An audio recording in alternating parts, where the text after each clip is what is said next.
போகிறது வந்து பார்த்தீங்கன்னா நிறைய விசேஷம்லாம் நமக்கு வரதுனால இன்னைக்கு நம்ம பண்ண போகிறது ஒரு பிரசாதம். நம்ம எப்படி பண்ணுறது அப்படிங்கிறதான் பார்க்க போகிறோம். ஸோ ஃபர்ஸ்ட்ல வந்து நம்ம ஸ்வீட்லேருந்து ஸ்டார்ட் பண்ணலாம். ஸோ இது கோதுமை ரவையில் பண்ணக்கூடிய ஒரு ஸ்வீட் பிரசாதம் தான் இன்னைக்கு நம்ம பார்க்க போகிறோம். வாங்க எப்படி பண்ணுறதுங்கிறத பார்த்துடலாம்.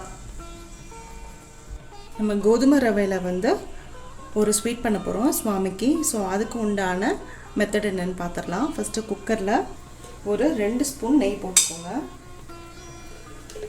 முந்திரி பருப்பு ஒரு 10 முந்திரி பருப்பு போட்டிருக்கேன். கொஞ்சம் வறுப்பட்ட உடனே உலர் திராட்சையும் போட்டுக்கலாம்.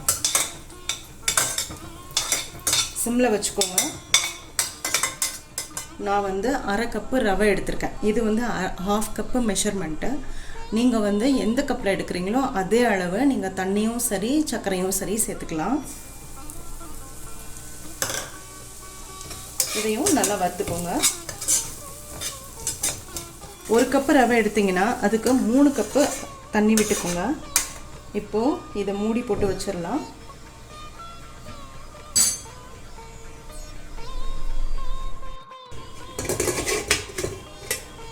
இது இருக்கட்டும். ஸ்டீம் வந்ததுக்கப்புறமா நம்ம விசில் போட்டு மீடியம் ஃப்ளேமில் ஒரு 3 விசில் வச்சு நம்ம ஆஃப் பண்ணிட்டோம்னா இது வந்து நல்லா ரெடி ஆகிடும். உங்களுக்கு கோதுமை ரவை வந்து நல்லா குக் ஆகிடும்.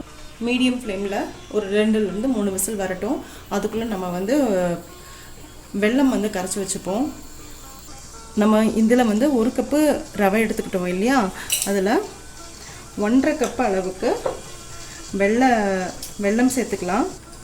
இதில் அந்த கோதுமை ரவை நம்ம ஆல்ரெடி வேக வச்சுருக்கோம் இல்லையா, அது ஸ்டீம் போயிட்டு வரதுக்கும் இதுவும் ரெடி ஆகிறதுக்கும் கரெக்டாக இருக்கும். நான் 2 அடுப்புமே ஆஃப் பண்ணிட்டேன். இப்போ இது வந்து ஸ்டீம் கம்ப்ளீட்டாக போனதுக்கப்புறமா இதிலேருந்து இதை தூக்கி ஆட் பண்ணிவிட்டு நம்ம நெய் ஊற்றி கொஞ்சம் வாசனைக்கு தேவையான பொருளெல்லாம் போட்டு இறக்கணும்னா சூப்பரான சத்யநாராயண பூஜைக்கு பண்ணக்கூடிய அன்னவார பிரசாதம் ரெடி.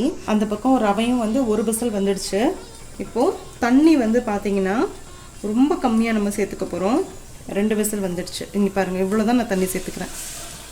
2 டேபிள் ஸ்பூன் தண்ணி அளவு இருக்கும். பார்த்திங்கன்னா உங்களுக்கு தெரியுது பாருங்கள், பாகு வந்து நல்லா நுரைச்சி வருது. இப்போது வெல்லம் வந்து நல்லா தண்ணியில் கரைஞ்சிட்டு உங்களுக்கு இந்த மாதிரி பொங்குச்சுனாலே போதும். ஆஃப் பண்ணிடலாம். இப்போ நான் இதை ஆஃப் பண்ணிட்டேன். இது எல்லாத்தையுமே நம்ம வந்து இதில் எடுத்து சேர்த்துக்க போகிறோம். இப்போது வெள்ளைப்பாகு ரெடி ஆகிடுச்சு பாருங்கள். இந்த மாதிரி நுரைச்சி பொங்கி வரணும். பொங்கி வரும்போது நான் ஆஃப் பண்ணிட்டேன். ரொம்ப பெரிய கன்சிஸ்டன்சிலாம் ஒன்றும் கிடையாது. கம்பி பதம் வரணும், 2 கம்பி பதம் வரணும், அந்த மாதிரிலாம் ஒன்றும் கிடையாது. ஜஸ்ட்டு வந்து இன்கேஸ் நீங்கள் நார்மல் ஜாகரி யூஸ் பண்ணுறதா இருந்தால், வெல்லம் யூஸ் பண்ணுறதா இருந்தால் அதை வடிகட்டிட்டு மறுபடியும் வந்து ஹீட் பண்ணி நல்லா வந்து ஒரு திக்கான கன்சிஸ்டன்சிக்கு கொண்டு வந்துடுங்க. இப்போது உங்களுக்கு இந்த மாதிரி கொண்டு வரும்போது என்ன ஆகும் அப்படின்னு சொன்னால், வெல்லம் நல்லா அந்த ஸ்மெல்லாம் போயிட்டு நல்லா இருக்கிறதுனால நீங்கள் 2 நாள் வச்சுருந்தா கூட கெட்டு போகாது. மோரோவர் அந்த கன்சிஸ்டன்சி உங்களுக்கு பர்ஃபெக்டாக இருக்கும். கலரும் ரொம்ப ஆப்டாக இருக்கும். அந்த ஒரு மாதிரி நம்ம சுகர் வந்து சேர்க்கும்போது சல்லுன்னு இருக்காது, ரொம்ப நல்லாயிருக்கும். அதனால் வந்து நான் இந்த மாதிரி நான் ரெடி பண்ணி வச்சுருக்கேன். ஆல்ரெடி கோதுமை ரவையும் வந்து குக் ஆகிடுச்சு. நான் 2 அடுப்பையுமே ஆஃப் பண்ணிட்டேன். கம்ப்ளீட்டாக போயிடுச்சு. இப்போ இதை எடுத்துடலாம்.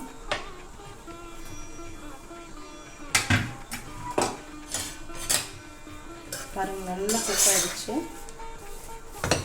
ஸோ நல்லா கரண்டிக்கு பின்னாடி வச்சு நல்லா இப்படி மசிச்சு விட்டுக்கோங்க. இப்போ பாருங்கள், நல்லா வெந்துடுச்சு. இந்த டைமில் ஸ்டவ் ஆன் பண்ணிவிட்டு நம்ம ரெடி பண்ணி வச்சுருக்கோம் இல்லையா, இந்த சர்க்கரை பாகு, வெள்ளைப்பாகு, அதை சேர்த்துடலாம். கம்ப்ளீட்டாக எல்லா பாகையும் ரெடி பண்ணி வச்சுருந்தா எல்லா பாகையுமே சேர்த்தாச்சு. நார்மலாக ஒரிஜினல் ரெசிபி வந்து பார்த்திங்கன்னா சத்யநாராயண பூஜைக்கு அன்னவாரம் அந்த ஸ்பெஷல் பிரசாதம் பண்ணுவாங்க. அதோட ரெசிபி வந்து பார்த்திங்கன்னா 1 கப்பு ரவைக்கு 1 கப்பு சர்க்கரை, நார்மல் வெள்ளை சர்க்கரை, 1 கப்பு வெல்லம், இதை வந்து போட்டு தான் குக் பண்ணுவாங்க. பட் நான் இன்றைக்கி சர்க்கரை சேர்க்காமல் வெறும் வெல்லம் மட்டும்தான் நான் சேர்த்துருக்கேன்.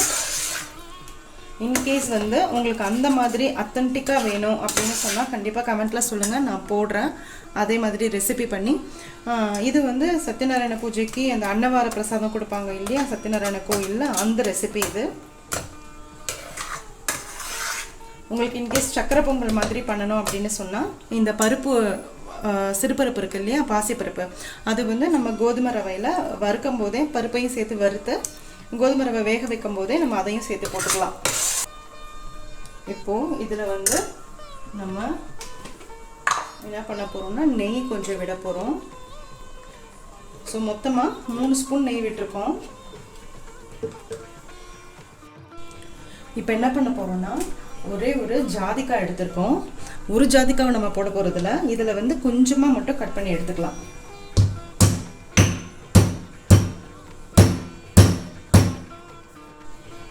பார்த்தீங்கன்னா நான் இவ்வளோ தான் எடுத்திருக்கேன் ஜாதிக்காய்.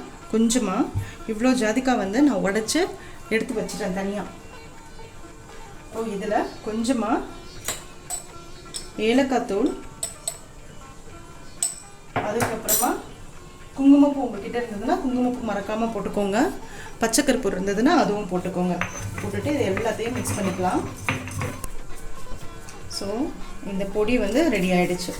இதில் பச்சைக்கருப்பூரம் இருந்ததுன்னா நீங்கள் பச்சைக்கருப்பூரமும் சேர்த்து போட்டுக்கலாம். பட் எங்களுக்கு அந்த ஸ்மெல் அவ்வளோவா பிடிக்காது, அதனால வந்து நான் பச்சைக்கருப்பூரம் போடலை.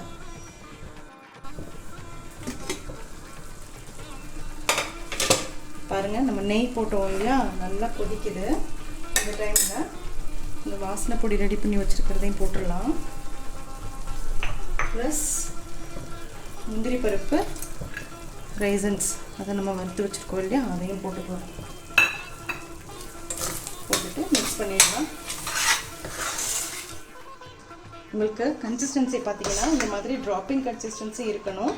அப்போ உங்களுக்கு ஆறுச்சுனாலும் உங்களுக்கு சரியாக இருக்கும். அதுக்கு தகுந்த மாதிரி நீங்கள் தண்ணி ஊற்றிக்கோங்க. இப்போது இந்த பிரசாதம் ரெடி ஆகிடுச்சு. இதை நம்ம சாமிக்கு வச்சிடலாம்.